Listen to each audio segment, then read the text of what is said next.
video back with an update on the bike.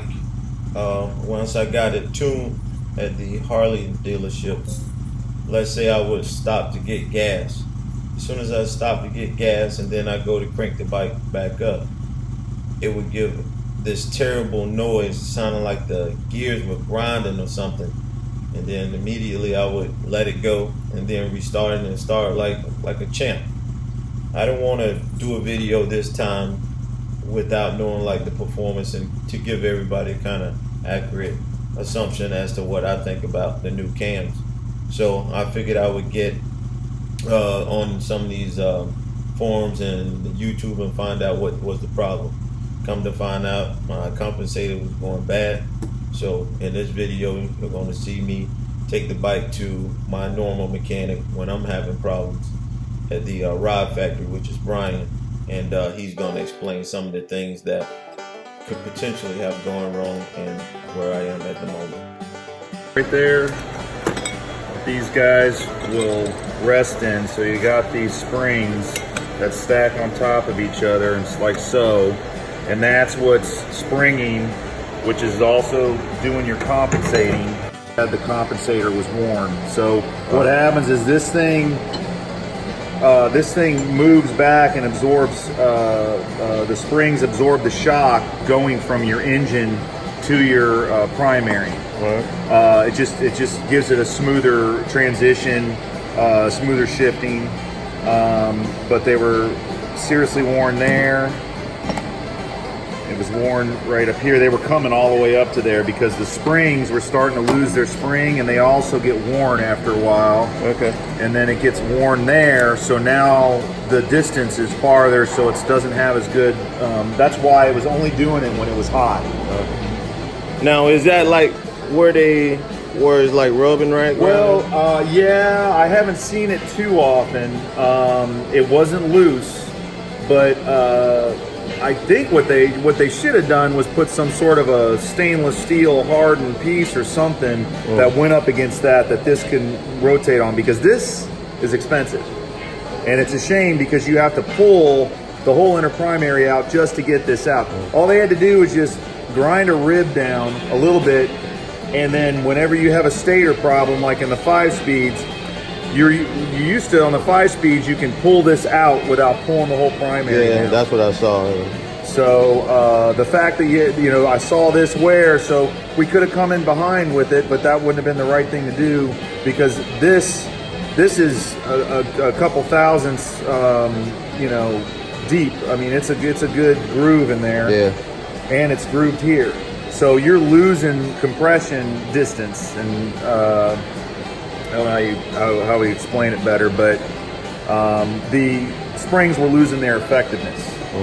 And then especially when it got hot, they definitely do that. And then it starts, what it does is this thing binds as you start, and then as the starter starts spinning, it uncoils, which speeds up the primary, which scrapes against the starter. Yeah, what is that scraping noise? It's the primary coming back.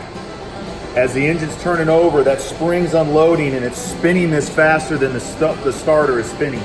So it goes back. And this sound, dude, this sound like every time I crank it up and people around me, they jump. I'm like, what? Yeah, it's bad. Whoa. But the first version of this on the 6-speed were even worse. They were terrible.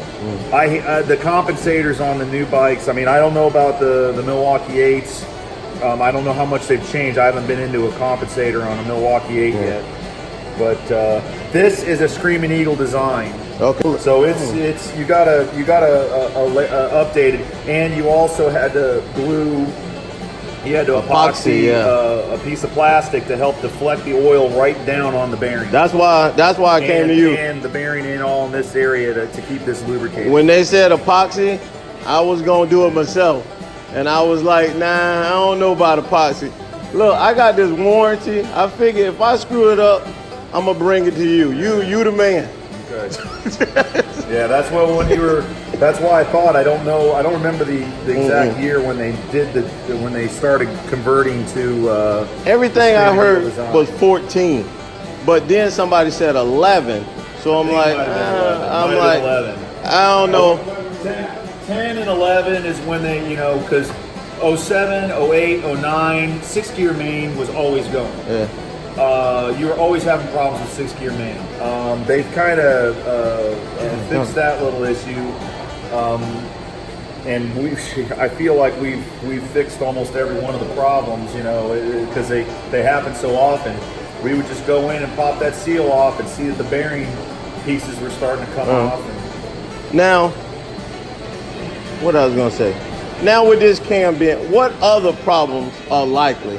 Because it seemed like one is a transmission, like clutch. Is that? No, they dialed the clutch down. As long as you're not doing burnouts and you don't really ride the clutch and you keep it adjusted, your clutch will last you for a long time. Because I was thinking about that next, like I guess a next upgrade or something. But you can go and update the clutch and get like an extra plate clutch kit. That will help because all clutches slip. They all slip. I mean, even the super duper clutches, you know, when you're out on the salt flats and stuff, they're just bolting those things together and you're push starting them. I ain't going on those. I'm gonna watch the salt flats. I ain't going on it, but I mean, it's just that everybody's like, it doesn't matter how tight the spring is, it's gonna slip. That's why, like, when they want to know just how fast they can go, they'll freaking bolt the clutches together, and then you got to push start that thing and then power shift. And you can power shift up, and you can also power shift down. As long as you are at a good RPM. If you're at a low RPM, you don't want to start at a high RPM downshifting because you're going to downshift into even higher RPM. Okay. It'll be harder on the clutch. So that's why they push start them. I didn't know that. Yeah. I didn't know that. They don't have clutches. They want it locked up. So it is engine power going back to the rear wheel. There's no slippage. There's more weight. I just learned something today, so yeah. But no, there's more weight. That's why the dry clutches are kind of a good performance because they don't slip as much as a wet clutch does, but the wet clutches are smoother. They have a compensator. You can't put a compensator on a dry clutch, so it's very grabby and jerky. Question: can you put automatic transmission fluid? I do that. I use ATF fluid on the dry clutches. I'll soak the fiber plates in an ATF fluid and then let them drip dry. It is, you know, I think there are properties of automatic transmission fluid that you can use in your primary.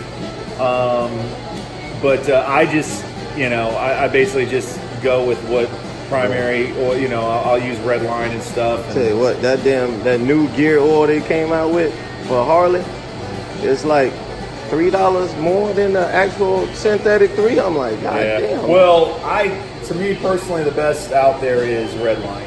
And red line, they've got it looks like Pepto-Bismol, but it's $21 a bottle. But you're only using a quart, so you know. But it's the only thing. The first time I saw that Pepto-Bismol stuff, I thought for a second that there was water because it wasn't clear. Yeah. I thought there was water, and the gears had churned up the water and the fluid, because that'll do it. If your fluid comes out and it's milky, that means there's air being churned into the oil. Yeah. And or water. I'm sorry, water being churned into the oil, and because your transmission has a vent tube, and sometimes water can get in that. And it's not the end of the world, but you know, you want to look at that vent tube if you see, you know, a milky. But the Pepto-Bismol, that just looks like Pepto-Bismol. They have another version that's not. Is it pink or red? It's or pink. It looks like Pepto-Bismol. They have the other version they have. I never knew red. that. It's red, but it's clear. Yeah, we got mosquitoes around here. That's life. That's Florida. Well, you know what sucks? Just think about it. If there's one animal on the planet where nobody gives a full hard about and wants to kill every chance they get, it's a. Hey, you'll see one. You'll see one against a white wall, and you'll just be like, I gotta get up and kill that because that's gonna irritate the hell out of me.